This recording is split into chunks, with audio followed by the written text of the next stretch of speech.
Ele havia sido convidado para ir a uma certa cidade italiana por um pesquisador também italiano, tá? Que dizia o seguinte: você precisa ir à minha cidade porque lá as pessoas se esquecem de morrer.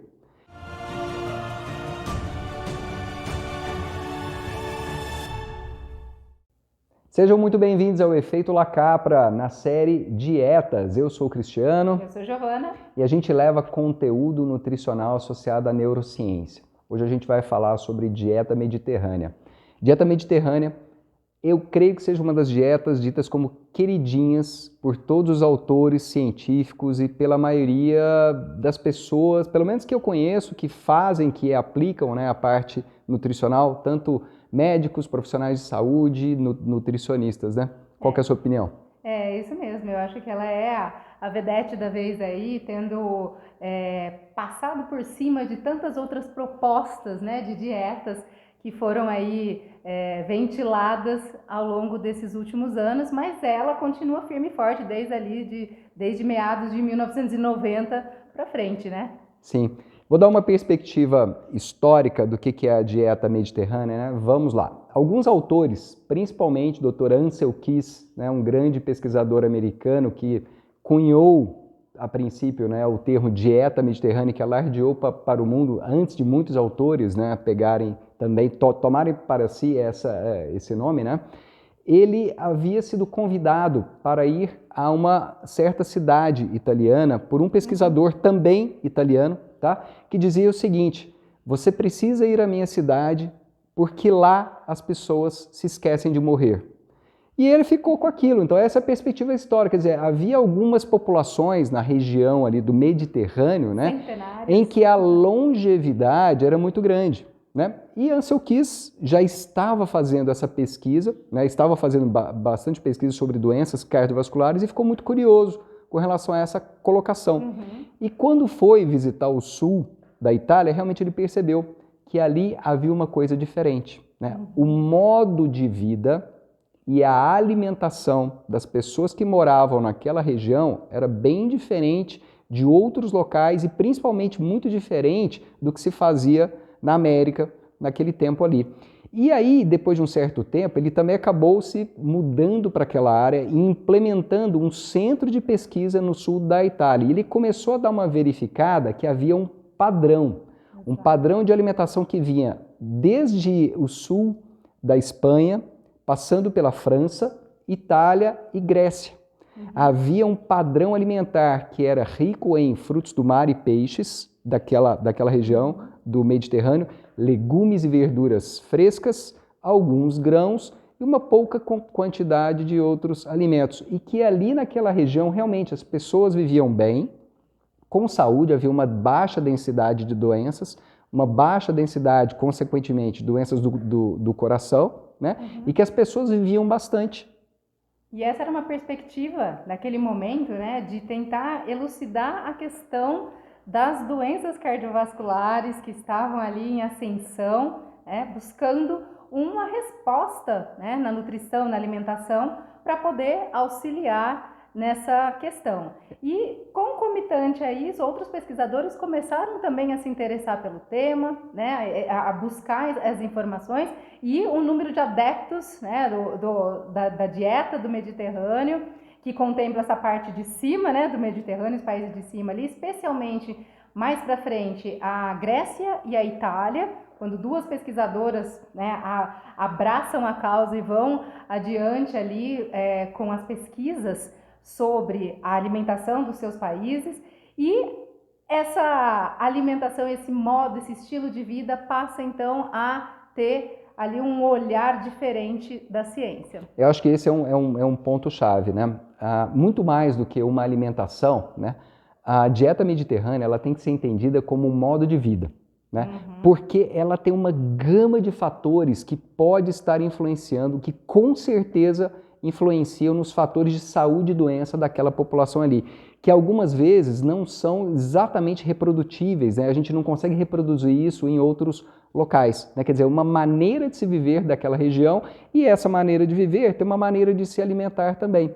Mas eu acho que o foco principal, né, a bandeira levantada pelos pesquisadores e que foi realmente colocada para o mundo, foi do estilo mediterrâneo de se alimentar. Conta pra gente aí, como que é o estilo mediterrâneo? O que eles fazem lá? O que é que eles comem? Existe até uma pirâmide alimentar aí da dieta do Mediterrâneo, em que, como você falou, né, os grãos eles estão ali fazendo a base daquela pirâmide, há um consumo grande de verduras, hortaliças, especialmente frescas, frutas inclusive frutas frescas e desidratadas, né? Um consumo alto de frutos do mar, peixes, em detrimento de um consumo menor de carnes vermelhas. Há também o consumo de alguns produtos lácteos, queijo especialmente. Mas vale lembrar que esses alimentos eles são consumidos principalmente na sua forma original. O que é isso? Não chega a ser in natura, porque há necessidade do cozimento, mas o mais próximo de como ele chegou ali na natureza. Então, por exemplo, se a gente vai falar de um cereal, aquele cereal está sendo consumido na sua forma original, um trigo, uma aveia, eles consomem isso não na forma de farináceos. As leguminosas, ervilha, feijão, grão de bico, lentilha, que também é bastante presente ali, um pouquinho diferente dos tipos que nós temos aqui, mas eles são presentes também, tanto os cereais quanto as leguminosas nesses países. Então eles consumiam isso na forma de grãos, ou seja, integrais. Esse é um grande diferencial da dieta do Mediterrâneo que a gente tem, né? A dieta de Mediterrâneo então é italiano, então come macarrão, come muito pão. Não é bem assim a proposta original da dieta mediterrânea. E além disso também existe o consumo do azeite de oliva, que tem uma presença muito marcante na alimentação de todos esses povos, né? Desde Portugal, Espanha, né, Itália, Grécia, o azeite de oliva, as olivas são muito cultivadas, as azeitonas, né, estão presentes na alimentação ali daquele povo. E não há uma preocupação exacerbada com a questão da gordura. E isso intrigou muitos pesquisadores. Como é que naquele tempo, onde se pregava uma diminuição do consumo de gorduras, nesses países que estavam absolutamente com pessoas longevas, né, com um estilo de vida que era concomitante ali com a própria saúde, né, poderiam consumir tanta gordura. Isso era uma questão muito divergente do que estava sendo pregado, mas como o próprio Ansel Keys, ele ficou intrigado com aquela situação, né? E os estudos começaram a despontar aí com relação à gordura e se viu que, na verdade, o tipo de gordura, e aí tem uma avalanche de pesquisas sobre o tipo de gordura, também tem uma importância muito grande na alimentação. Né? Sim, veio Primeiro veio a constatação, né? A alimentação desse povo ela é diferente. E apesar de ser uma alimentação única, e aqui eu quero fazer uma comparação, né, com o Brasil, por exemplo. O Brasil é um país continental, um país gigante, quer dizer, ele vai desde o extremo norte até o nosso extremo sul, no Rio Grande do Sul. E com certeza, o que as pessoas comem no Rio Grande do Sul, apesar de estarem no Brasil, não é a mesma coisa que as pessoas do Amazonas comem, certo? E a mesma coisa no Mediterrâneo. O que a pessoa come na Itália não é exatamente a mesma coisa que a pessoa come na França, que come na Espanha ou na Grécia, tá? Porque são países diferentes, ali é uma região muito grande. Mas existe uma certa uniformidade. Né? Então, assim, quando o Ansel Keys foi para aquela região, ele já estava no anseio de estudar a relação entre a gordura saturada e a doença do coração, certo? E aquelas pessoas daquela região tinham uma quantidade de doença do coração muito baixa. Né? E ele ficou abismado porque as pessoas daquela região, elas não quantificavam a quantidade de gordura que estavam comendo, certo? Ele falou assim, olha, então deve ter alguma coisa aí. Talvez o tipo de gordura seja importante para essas pessoas, né? Aí vieram todos os estudos com relação à dieta mediterrânea, né? E aí se percebeu que não era só exatamente uma coisa que estava fazendo a diferença para aquela população. Era um conjunto. Era um conjunto de fatores alimentares, além de todos o modo de vida, que fazia a diferença, né? Então eles começaram a tabular isso daqui. Quer dizer, primeira coisa que eles fazem, o consumo de legumes, verduras e frutas frescas, em uma quantidade muito grande, certo? Por ser uma região do Mediterrâneo, né, a temperatura é mais estável, a quantidade de chuva é mais estável, o calor é maior, o que é propício para o cultivo de legumes e verduras e para serem consumidos frescos, né? Segundo ponto, eles tinham acesso a castanhas e nozes, que eles consumiam bastante também. Eles tinham a opção, justamente por terem produção em abundância de alguns legumes e de algumas frutas, de também fazer uma certa transformação. Eles não faziam exatamente conservas, mas eles faziam frutas secas e legumes secos para serem conservados e consumidos posteriormente. Porque, diga-se de passagem, da Europa é uma região bem menos provida financeiramente. Tá? Ela não é exatamente uma região muito desenvolvida financeiramente. Então, assim, geladeira e processos para poder conservar, naquela época, não eram tão abundantes assim, certo? Então, eles tinham que consumir ou frescos ou, de alguma forma, conservados, né? Então, justamente por não ser muito abastado, né, eles não tinham, por exemplo, criação. Não havia um gado de uma forma importante. Então, não tinha uma criação de bois e vacas, né, era muito pouco, certo? Os animais eram de pequeno porte, então havia muitos cabritos e ovelhas, né? Ovinos e caprinos, isso daí sim em quantidade, e talvez alguma caça, coelhos, né? Isso daí eles consumiam. E aí, a segunda coisa que eles analisaram é que, tá bom, então eles consomem bastante legumes e verduras, consomem poucos produtos animais, mas consomem todos eles, então consomem ovos, consomem carne vermelha, mas não é uma quantidade exagerada, e consomem muita coisa que vem do mar, porque está muito próximo do mar. Aí ele começou a perceber, poxa, azeite não é exatamente a gordura que é consumida na América, né? Peixes tem um tipo de gordura que não é exatamente a dos bois, vacas e suínos, né? E os porcos, né? Então, assim, aí eles começaram a traçar o que é que essas pessoas comiam. Como é que a gente pode classificar, então, o que eles realmente tinham no cardápio deles para a gente finalizar esse cardápio da dieta só uma mediterrânea? Aqui com relação, né, ao consumo de carnes, que lá não talvez por opção, mas pela oferta, né, que se tinha ali, como você explicou, a carne vermelha não era tão consumida. E isso ia ao encontro daquela teoria prévia de que deveríamos reduzir o consumo das carnes por conta da gordura saturada. Sim. Então isso tudo, né, seduziu um pouco ali a ideia dos pesquisadores que estavam envolvidos com a busca da melhor dieta possível, né? Então, em resumo, o que se tem nessa alimentação? Cereais, leguminosas, frutas, verduras, legumes frescos, né, minimamente processados.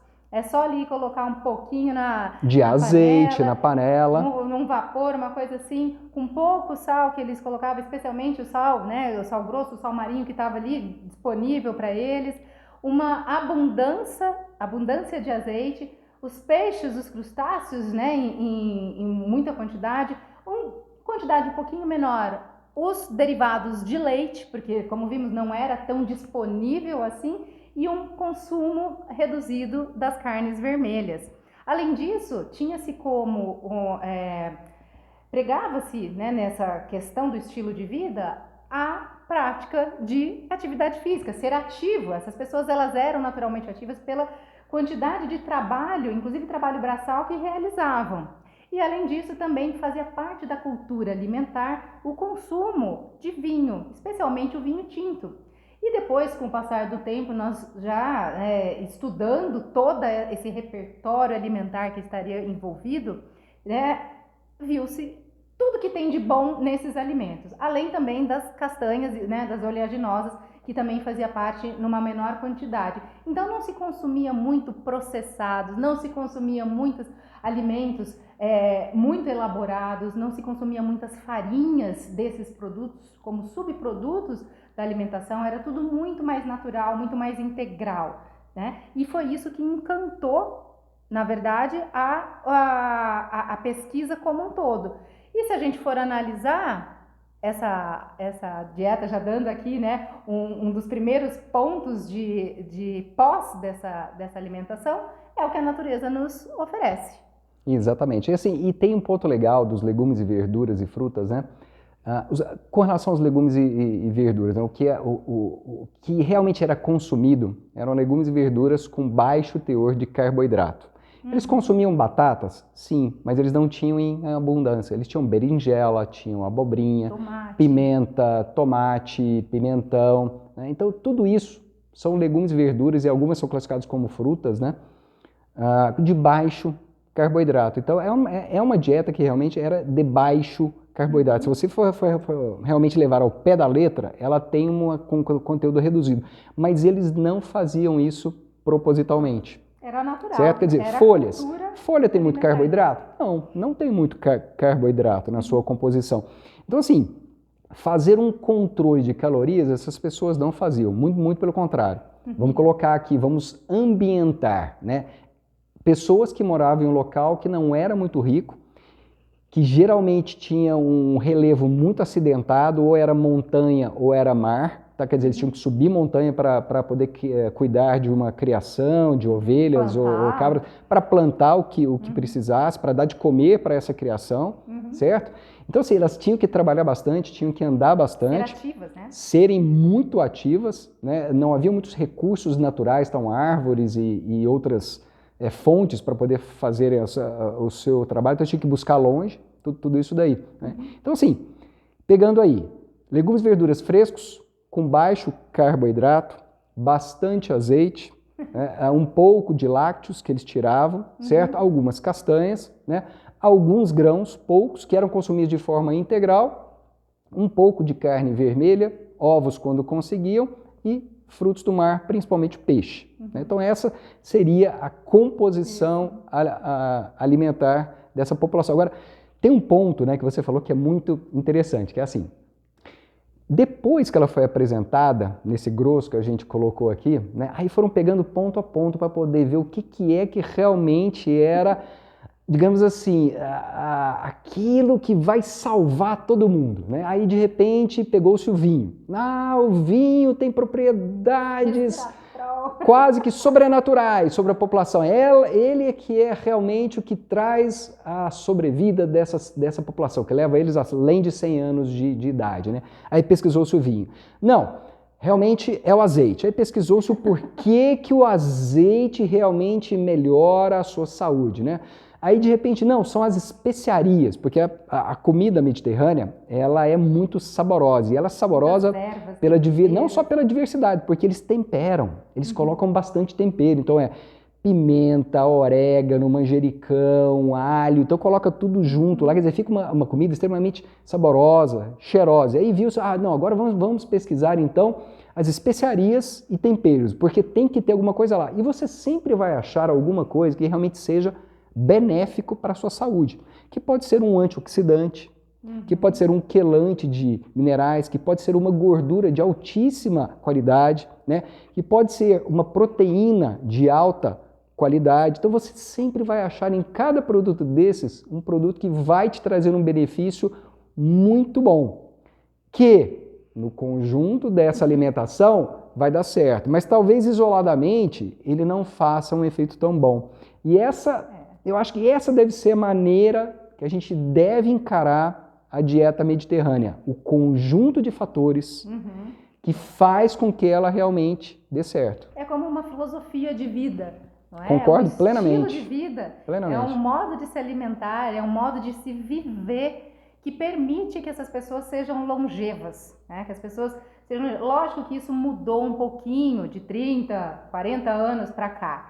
Hoje a nossa realidade é outra. Lá mesmo já há a introdução de alimentos processados, da indústria de alimentos ali dentro, de restaurantes de diversos tipos. Então essa característica mais apropriada da população na origem da cultura, onde se alimentava dentro de casa, todo mundo sentado à mesa, regado, a vinhos e muita fartura de alimentos naturais, isso já mudou um pouco também nos próprios países de origem da dieta mediterrânea. Mas ainda se tem um resquício dessa cultura alimentar e que é o que nós atualmente buscamos tanto resgatar, né, como entender, né?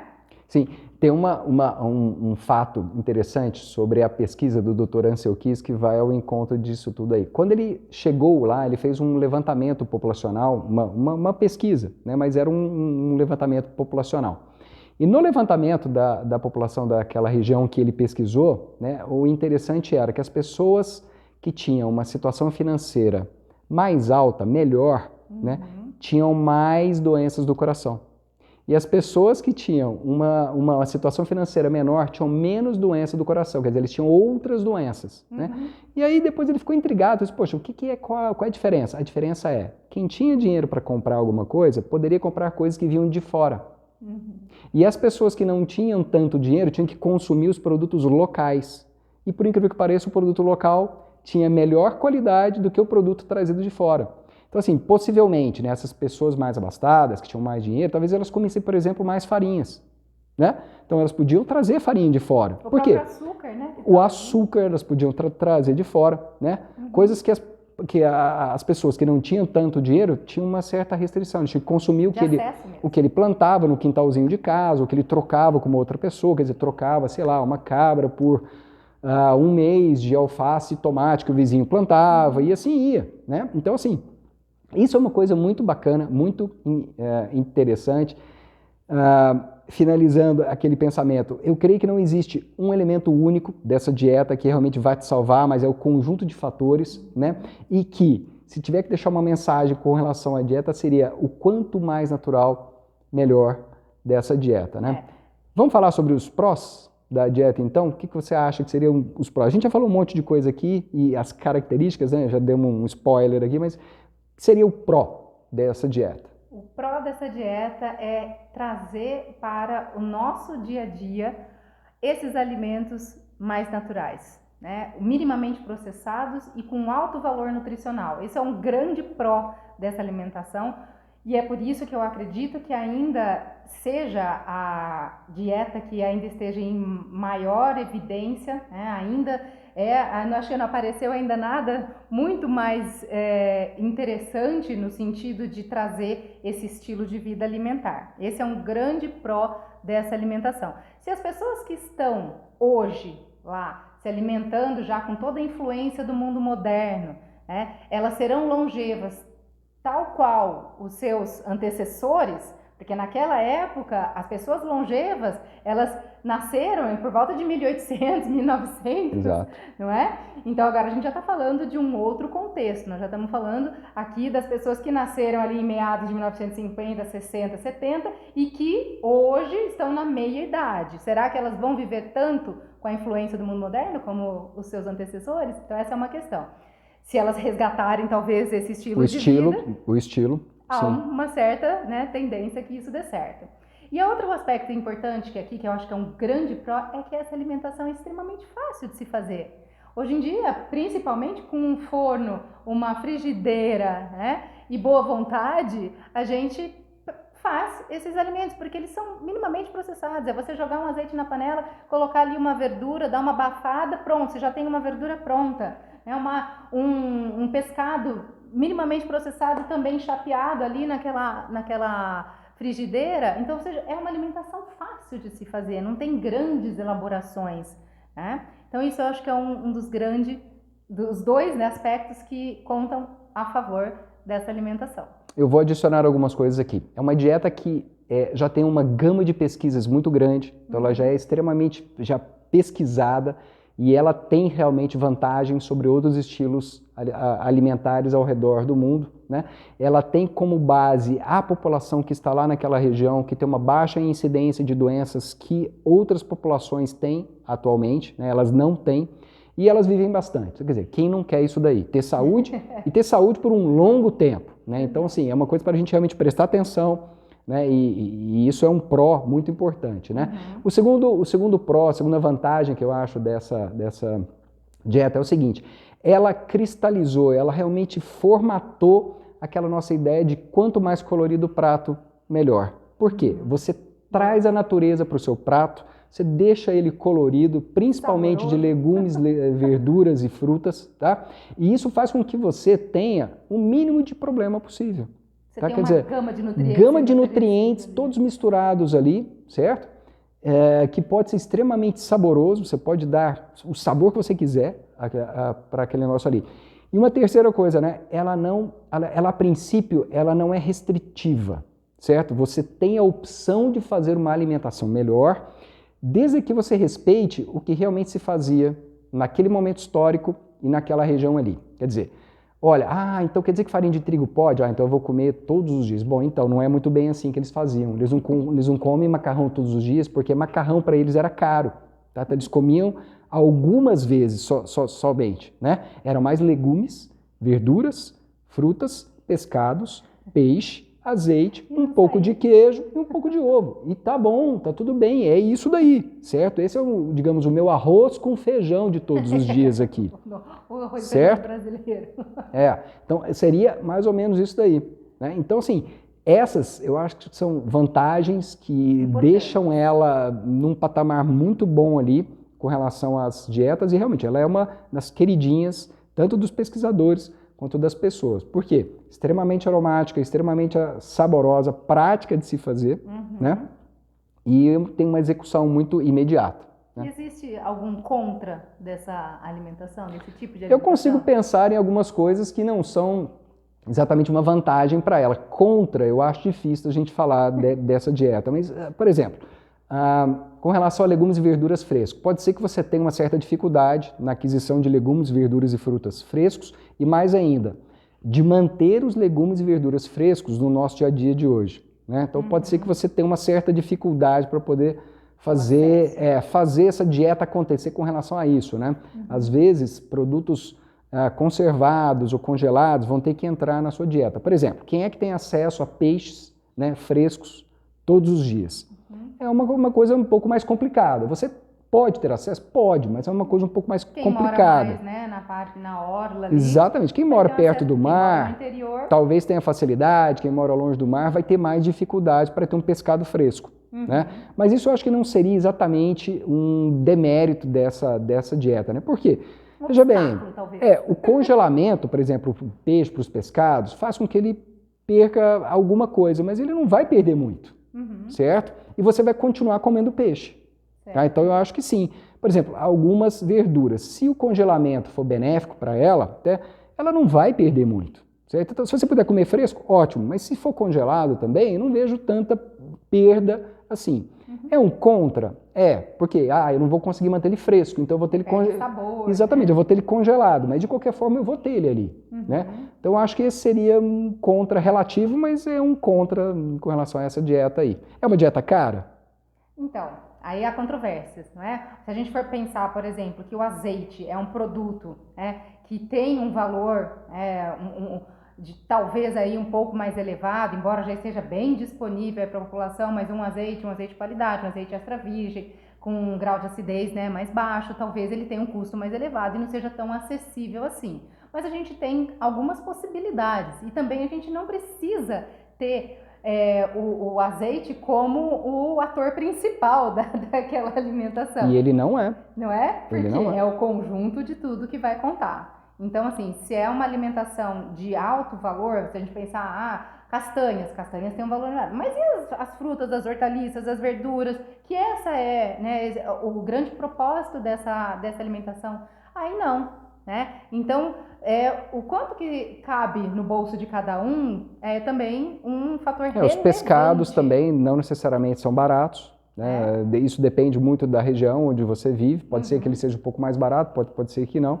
Com relação a custo, eu acho que também é um contra relativo. É um contra relativo, né? E mas depende das suas possibilidades aí no caso. Exatamente. Né? E eu creio que seja isso. Né? Você vê mais alguma coisa de contra? Não, eu não vejo. Eu não consigo uma dieta é uma alimentação prática, fácil, que você vai implementar ela com relação ao que esteja disponível, né, para você, principalmente de legumes, verduras e frutas. Legumes de baixo carboidrato, principalmente, né? Então eu creio que seja isso. E vamos lá. Já que a gente não mora no Mediterrâneo, acho que muita gente gostaria de morar no Mediterrâneo, mas a gente não mora no Mediterrâneo, a gente está aqui no Brasil. No interior. Como é que o brasileiro pode adaptar a dieta do Mediterrâneo para o dia a dia dele? Dia a dia, todos os dias. Eu quero comer a minha dieta do Mediterrâneo. Se Se a gente for pensar nessas 3 categorias, né? Frutas, legumes e verduras, isso dá para inserir Com baixo carboidrato, principalmente. facilmente na alimentação. O que ele vai colocar, então? Ele pode colocar uma folha, um alface, uma rúcula, um agrião, uma escarola, Espinafre. Espinafre, couve, isso tudo faz parte Catalônia, dessa alimentação. né? A Catalônia não é tão conhecida, mas também pode fazer parte, né, da alimentação, a mostarda, enfim, são vários folhosos que podem estar fazendo parte disso daí. E aí, legumes, né, de uma maneira geral, se a gente for pensar em todos que você falou, berinjela, abobrinha, pimentão, aí a gente pode colocar, sei lá, um aspargo, tem chuchu, todos Jiló, esses, pimenta. podem entrar na alimentação no dia a dia. E as frutas frescas, especialmente se você comer a fruta ali que pode ser comida com casca, né, bem higienizada, colocando isso na sua alimentação diária. Se você mantiver esses 3 grupos ali, né, perfeitamente em associação ali com um pouco de carne, um pouco de, se for possível, peixes, crustáceos, né, eventualmente ali a oleaginosa, a sua alimentação está feita. Então, legumes frescos, mais do que legumes isso. refogados, legumes assados, um pouco de azeite, uma carne ou um peixe, um pescado, e você está com 90% da dieta mediterrânea feita, falta só os temperos aí que você pode colocar, alho, cebola, manjericão. Hortelã, é isso que vai ficar saborosa, extremamente saborosa, né, e muito próxima do que é feito lá. E o que eu acho que a gente precisa explorar um pouco é o combinado, né, da culinária disso daí, que talvez isso não esteja muito bem conhecido por todos. Então, assim, explorar um pouco a composição culinária desses alimentos é algo novo para muita gente. Que talvez, poxa vida, mas se eu colocar aqui um hortelã misturadinho com uma abobrinha, dá certo e fica gostoso? Nossa, fica. E se eu pegar um pouquinho do manjericão, que é o famoso molho pesto aí, misturar um pouquinho com uma castanha, mas não precisa ser muito. Você dá um outro sabor para a alimentação. Então aqueles pratos ficam diferentes do que a gente tem de conhecimento aqui da nossa cultura, né, mais tradicional, o famoso arroz e feijão, e diversificando, trazendo um pouquinho mais desse conceito. Frutas distribuídas ali nas 3, 4 No Brasil a gente não tem problema com relação à fruta, né? A gente tem fruta todo ano, o ano todo, tá? É muito fácil. Lógico que tem as frutas mais sazonais, mas a gente consegue ter frutas, né, muito saborosas ao longo do ano. Hoje em dia está muito prático tudo isso, né? E o mesmo vale para as hortaliças, para as verduras, para os legumes em geral. Então, se você colocar isso na sua alimentação, vale até para o café da manhã, sua dieta mediterrânea está composta. Sim, particularmente, né? Quando a gente fala de preparações, né, eu acho que assim, o paladar ele deve ser construído e ele deve evoluir sempre, né? Assim, as preparações, você pode testar algumas que você gosta, mas você pode também utilizar os ingredientes clássicos que eles usam lá. Então, por exemplo, a combinação entre tomates picados, alho picadinho, azeite, manjericão, isso é maravilhoso. É muito extremamente saboroso. Você pode fazer ele na forma fresca ou até passar na panela, né? Fazer um refogado disso daí, colocar em cima de um pescado, alguma coisa assim, né?